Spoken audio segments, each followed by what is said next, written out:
Oh, ce n'est pas possible. Les Algériens doivent apprendre à travailler avec le temps. On doit apprendre à se projeter dans l'avenir et à construire. Ça, d'ailleurs, on aurait pu aborder ce thème-là, parce que lorsqu'on fait des critiques au pouvoir, le pouvoir, lui, n'est pas venu de Mars, il n'est pas venu de la Lune, il n'est pas venu du pôle Nord. Le pouvoir est une émanation de la société algérienne. Même si on n'est pas d'accord, on le critique, tout ce que vous voulez, ce sont des Algériens qui portent la culture algérienne. Et moi, je vous le dis, il y a un problème de culture algérienne. Qu'est-ce que c'est la culture? La culture, ce n'est pas le folklore. La culture, c'est ce qu'on a emmagasiné dans la tête comme logiciel. Puisque maintenant, on sait ce que c'est un peu, tout le monde utilise les ordinateurs. Nous avons des logiciels qui sont incompatibles dans la tête. Les Algériens, on bug beaucoup dans la tête. Et on ne sait pas travailler. L'une des valeurs essentielles des grandes civilisations, des grands pays, c'est de travailler dans le temps. C'est-à-dire décider un objectif, commencer à avoir des objectifs stratégiques pour 20 ans, 30 ans, et ensuite revenir vers des objectifs de parcours.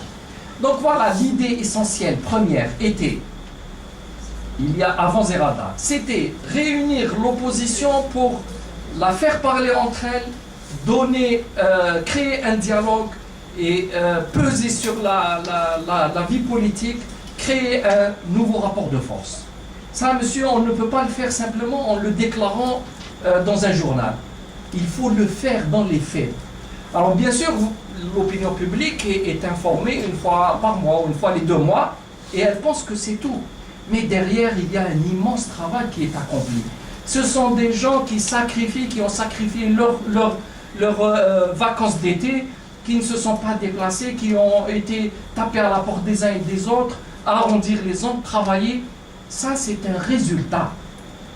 Mazafran n'est pas venu parce que quelqu'un a donné le signal. C'est parce qu'il fallait convaincre chacun. Et ce travail-là, les Algériens doivent apprendre à travailler avec le temps. On est en pleine construction d'une opposition, mais cette opposition, ce n'est pas une finalité. La finalité est que le pays soit stable, qu'il ait 2 pieds sur lesquels il marche.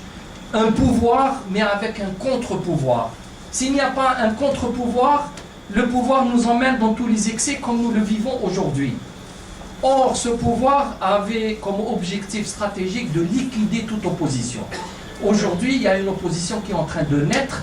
Il faut la consolider, il faut l'appuyer, il faut lui donner plus de crédit.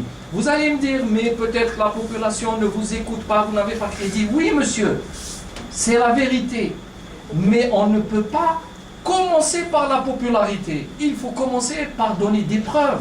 Moi, je comprends le citoyen algérien lorsqu'il va nous dire « Nous en avons marre de vos réunions, vos salons, vous allez venir nous parler de tout et de n'importe quoi, mais il n'y a pas d'action concrète, il n'y a pas de résultat. » Ça, on le comprend. Mais on va lui dire le résultat concret vient après un effort continu.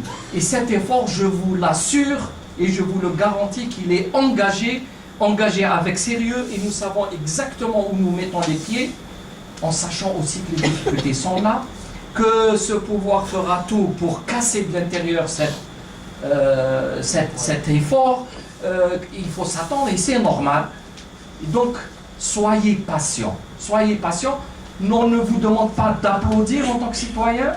On ne vous demande pas de nous croire sur parole, mais faites comme saint Thomas d'Aquin, qui lui ne croit que ce qu'il voit, mais attendez que les choses viennent. Donc nous avons réuni les ingrédients pour une bonne soupe, laissez-lui le temps sur le feu pour qu'elle soit prête, mijoter pour que vous puissiez l'apprécier. D'accord, oui. Vous continuez.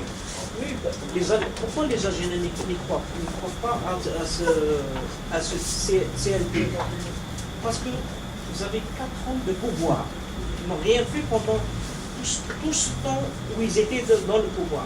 Comment que maintenant, ça va se déclencher comme... C'est ce que la population croit maintenant.